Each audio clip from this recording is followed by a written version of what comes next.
Hello friends, आप सभी का मेरे यूट्यूब चैनल प्रतियोगिता संग्रह में स्वागत है। फ्रेंड्स, आज का हमारा टॉपिक है बौद्ध धर्म। आज का हमारा टॉपिक है बौद्ध धर्म और ये रीट के लिए, फर्स्ट ग्रेड के लिए, सेकेंड ग्रेड के लिए, सभी के लिए बहुत बहुत महत्वपूर्ण है। चलिए फ्रेंड्स, शुरुआत करते हैं। बौद्ध धर्म। बौद्ध धर्म के संस्थापक थे गौतम बुद्ध। बौद्ध धर्म के संस्थापक थे गौतम बुद्ध। गौतम बुद्ध का जन्म 563 ईसा पूर्व में हुआ था, जिसे बीसी कहते हैं, बिफोर क्राइस्ट, ईसा पूर्व, और कपिलवस्तु के लुम्बिनी में हुआ था। गौतम बुद्ध का जन्म 563 ईसा पूर्व कपिलवस्तु के लुम्बिनी में हुआ था। गौतम बुद्ध के माता का नाम था महामाया और मौसी का नाम था गौतमी। महामाया की मृत्यु यानी गौतम बुद्ध की माता की मृत्यु जन्म के 7वें दिन बाद हो गई थी। गौतम बुद्ध के जन्म के 7वें दिन बाद हो गई थी, जिसके कारण उनके लालन पालन मौसी ने, गौतमी ने किया था, जिसे भी माता भी कहते हैं, यानी सौतेली माता, गौतम बुद्ध की सौतेली माता या मौसी दोनों कह सकते हैं। गौतम बुद्ध की पत्नी का नाम था यशोधरा।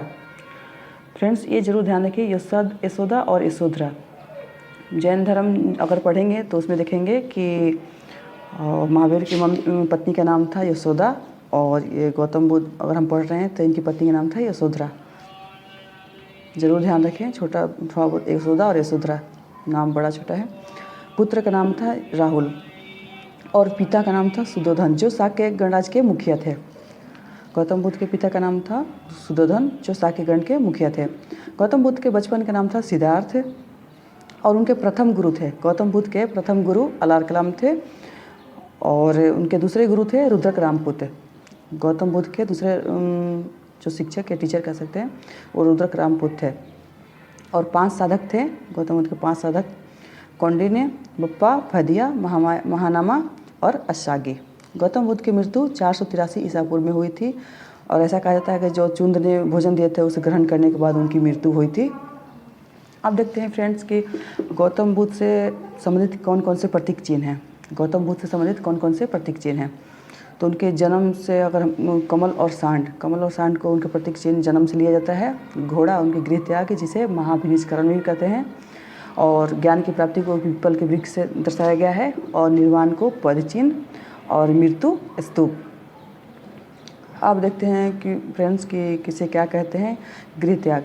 जो 29 वर्ष की अवस्था में गौतम बुद्ध ने गृह त्याग किया था उसे महाभिनिष्करण कहते हैं, और उन्हें जो प्रथम उपदेश दिया था जिसे धर्मचक्र परिवर्तन कहते हैं, और उनकी निर्वाण प्राप्त हुआ था उसको कहते हैं तृष्णा के क्षीण हो जाने की अवस्था। इट मीन्स आपको कोई भी इच्छा आपकी मर जाए, यानी आपको अपनी इंद्रियों पर वश हो जाए, उसे ही निर्वाण कहते हैं। और गौतम बुद्ध की मृत्यु को महापरिनिर्वाण भी कहते हैं। और ज्ञान प्राप्त होना संबोधि, जब उनको ज्ञान की प्राप्ति हुई थी पीपल के वृक्ष के नीचे, तो उसे हम संबोधि कहते हैं। अब देखते हैं फ्रेंड्स कि कौन कौन जो गौतम बुद्ध से संबंधित जो सभाएं, 4 सभाएं हुई थी, कब हुई थी, किसके काल में हुई थी और क्या हुआ था। प्रथम बौद्ध संगीति, गौतम बौद्ध सभाएं जो हुई थी, प्रथम बौद्ध संगीति वो 483 BC यानी ईसा पूर्व में हुई थी राजगिरी में, और उसके अध्यक्ष थे महाकश्यप। और शासन किसी शासनकाल में हुई थी? अजातशत्रु के शासनकाल में। प्रथम संगीति 483 ईसा पूर्व राजगिरी में हुई थी और उसके अध्यक्ष महाकश्यप को बनाया गया था और अजातशत्रु के काल में हुई थी। द्वितीय बौद्ध संगीति 383 ईस्वी पूर्व। द्वितीय बौद्ध सभाएं 383 ईस्वी पूर्व में हुई थी वैशाली में, और अध्यक्षता की थी सबकामी ने, और ये कालाशोक के शासनकाल में हुई थी। तृतीय बौद्ध संगीति जो हुई थी वो 255 ईसा पूर्व में पाटलिपुत्र में। मुगलीपुत्र 30, उसके अध्यक्ष थे मुगलीपुत्र 30, और अशोक के शासनकाल में हुई थी। चतुर्थ बौद्ध संगीति प्रथम सदी में ईस्वी में हुई थी, यह ईसा पूर्व नहीं, यह प्रथम ईस्वी में हुई थी। और कुंडलबंग जो कश्मीर में है वहाँ हुई थी, और वसुमित्र और अश्वघोष इसके अध्यक्ष थे। और कनिष्क कुषाण शासक कनिष्क के शासनकाल में हुई थी। अभी अजातशत्रु हरेक वंश से संबंधित थे, कालाशोक शिशुनाग वंश से संबंधित, अशोक आपको पता है मौर्य वंश से संबंधित, और कनिष्क कुषाण वंश से संबंधित। अब फ्रेंड्स देखते हैं कि प्रथम बौद्ध संगीति में क्या हुआ था। तो विनय पिटक जो 3 पिटक हैं, 3 पिटक यानी कि टोकरी, जो 3 पिटक हैं, विनय पिटक, सूत पिटक और अभिधम पिटक। तो जो विनय पिटक और सूत पिटक, ये दोनों की रचना हुई थी प्रथम बौद्ध संगति के दौरान। और दूसरी बौद्ध संगति में क्या हुआ था, अस्थारविदवादी और महासांगिक का विभेद हो गया था, इन 2 भागों में बट गए थे। और जो विनय पिटक और सूत पिटक को छोड़कर जो तीसरा पिटक है अभिधम पिटक, उसका संकलन तीसरी बौद्ध संगति में हुआ था। और चतुर्थ बौद्ध संगति में हीनयान और महायान 2 भागों में बट गए थे। कुछ फ्रेंड्स अब यहाँ पर कुछ ट्रिक है, अगर याद करना चाहे तो कर सकते हैं। ये स्थान को लेकर कि जहाँ जहाँ ये बौद्ध संगति हुई थी, प्रथम, द्वितीय, तृतीय और चतुर्थ। तो रब पाक, र से राजगृह, व से वैशाली, पा से पाटलिपुत्र, क से कुंडलवन। और एक है ट्रिक है अध्यक्ष के लिए, काश सब पुत्र वश में होते, काश सब पुत्र वश में होते हैं, में होते, यह साइलेंट रहेगा। काश यानी महाकश्यप, सब यानी सबकामी, पुत्र माने मुगली पुत्र, और वश का वसुमित्र। और किसे शासन काल में हुई थी, तो इसका ट्रिक है अका अक, अजातशत्रु, कालाशोक, अशोक और कनिष्क।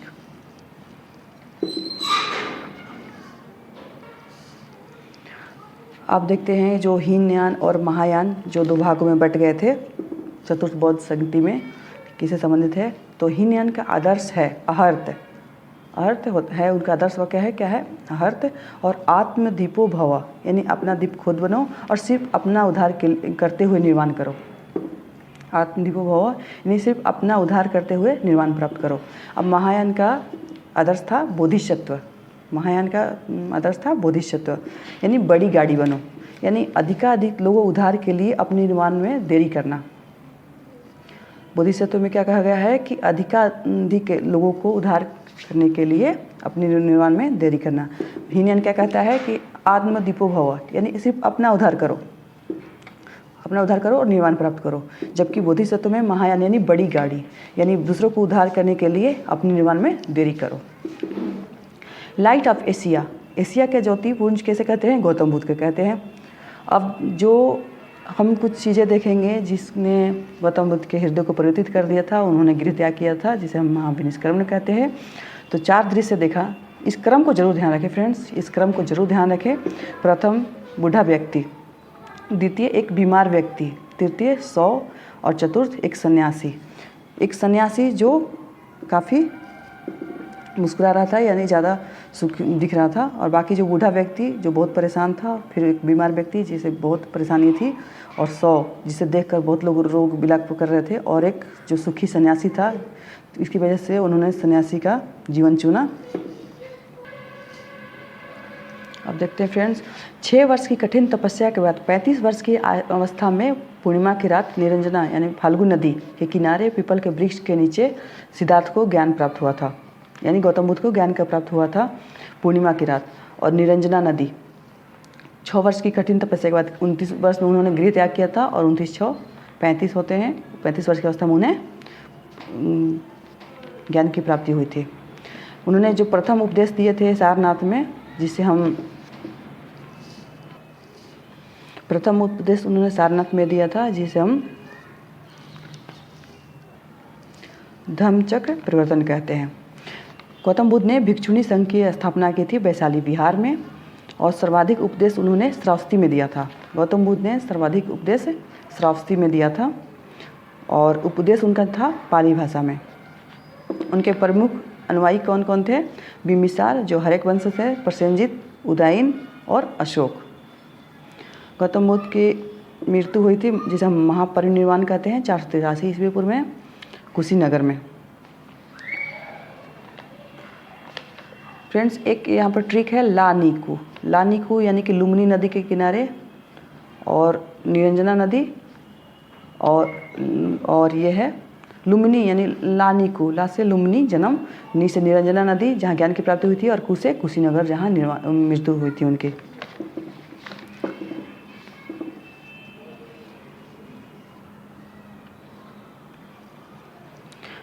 गौतम बुद्ध का मानना था कि विश्व दुखों से भरा है। यह सिद्धांत उन्होंने उपनिषद लिया था।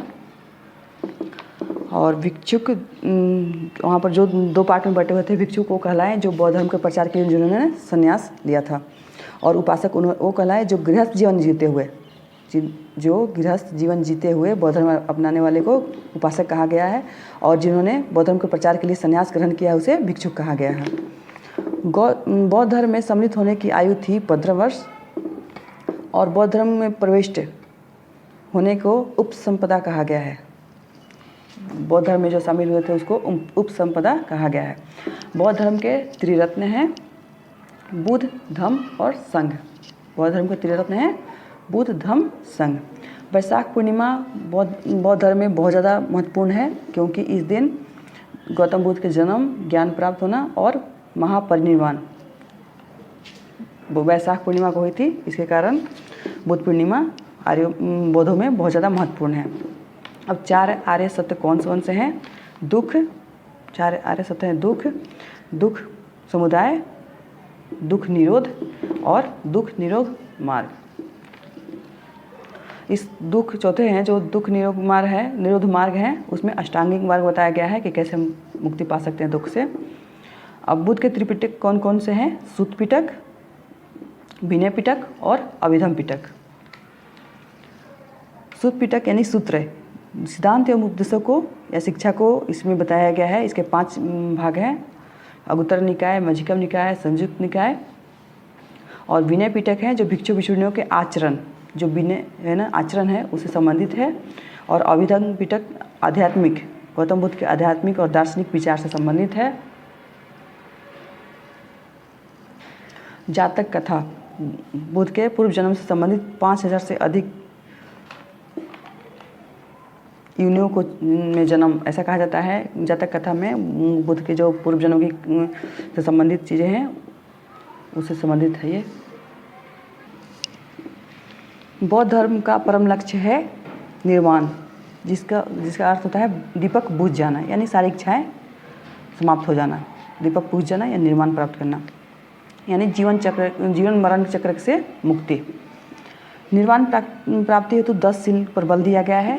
निर्वाण प्राप्ति हेतु 10 शील पर बल दिया गया है। सत्य, अहिंसा, अस्तेय, अपरिग्रह, मद निषेध, असमयक भोजन ना करना, सुखप्रद बिस्तर पर ना सोना, धन संचय ना करना, स्त्रियों से दूर रहना और नृत्य गान आदि से दूर रहना। यानी सत्य यानी सदा सत्य बोलना, अहिंसा यानी किसी को परेशान नहीं करना, अस्तेय यानी चोरी नहीं करना, अपरिग्रह यानी आवश्यकता से अधिक संपत्ति ग्रहण नहीं करना, मद निषेध यानी कि धूम्रपान वगैरह नहीं लेना, शराब वगैरह का सेवन नहीं करना, असमय भोजन नहीं करना यानी समय से भोजन करें, और ज़्यादा सुखप्रद बिस्तर ना होना चाहिए, और धन संचय ना, स्त्रियों से दूर रहने की बात कही गई है, और नृत्य गान आदि से दूर रहने की बात की गई है। अब देखते हैं फ्रेंड्स, गृहस्थों के लिए क्या क्या नियम बताए गए थे। 5 नियम बताए गए थे जिसे पंचशील कहते हैं, और भिक्षुओं के लिए 10 शील यानी 10 नियम बताए गए थे। अनिश्वरवाद यानी कि ईश्वर को नहीं मानते थे। बौद्ध धर्म और जैन धर्म दोनों ईश्वर में उनको मान्यता नहीं थी। बुद्ध अनात्मवादी, आत्मा को नहीं मानते थे और ईश्वर को भी नहीं मानते थे। अनिश्वरवादी भी थे और अनात्मवादी भी थे, लेकिन फिर भी पुनर्जन्म एवं कर्मवाद में विश्वास करते थे। बुद्ध फिर भी पुनर्जन्म और कर्मवाद में विश्वास करते थे। जो त्रिपिटक लिखा गया है वो पाली भाषा में लिखा गया है। त्रिपिटक पाली भाषा में लिखा गया है। वाक, शाक, पाक, स्नि अंतिम बौद्ध ग्रंथ। अंतिम बौद्ध ग्रंथ का नाम क्या है? वाम, सात, पाक, स्नि। धातु के सिक्के सर्वप्रथम बौद्ध काल में चलाए गए थे, और विक्रमशिला बौद्ध धर्म का शिक्षा का केंद्र था। विक्रमशिला बौद्ध धर्म का शिक्षा का केंद्र था। कुशीनगर, जहाँ गौतम बुद्ध की मृत्यु हुई थी, और उन्होंने अपने जीवन की अंतिम वर्षा ऋतु, गौतम बुद्ध ने अपनी जीवन की अंतिम वर्षा ऋतु यहीं बिताई थी, कुशीनगर में। रुम्निनी दई जो लुम्बिनी में है, रुम्निनी दई जो है लुम्बिनी में है। बुद्ध के जन्म की जगह पर अशोक ने अभिलेख अंकित करवाया था। बुद्ध की मृत्यु के बाद उनकी अस्थियों को 8 भाग में बांटकर और 8 स्तूप बनाए गए थे। इन सब में सांची का स्तूप सबसे बड़ा है। मगध जो है, मगध जैन और बौद्ध दोनों के लिए प्रचार का केंद्र था। गौतमी मौसी है जो पहली महिला थी जिन्होंने बौद्ध धर्म ग्रहण की थी, जो इनकी विमाता कह सकते हैं, मौसी कह सकते हैं, जिन्होंने गौतम बुद्ध का लालन पालन किया था। वो पहली महिला है जो बौद्ध धर्म ग्रहण किया था जिन्होंने। भारत में उपासना की जाने वाली प्रथम मूर्ति संभवतः बुद्ध की मानी जाती है। इससे पहले मूर्तियों की पूजा नहीं की जाती थी। गंधार शैली, इस शैली में सर्वाधिक बुद्ध मूर्तियाँ प्राप्त हुई है।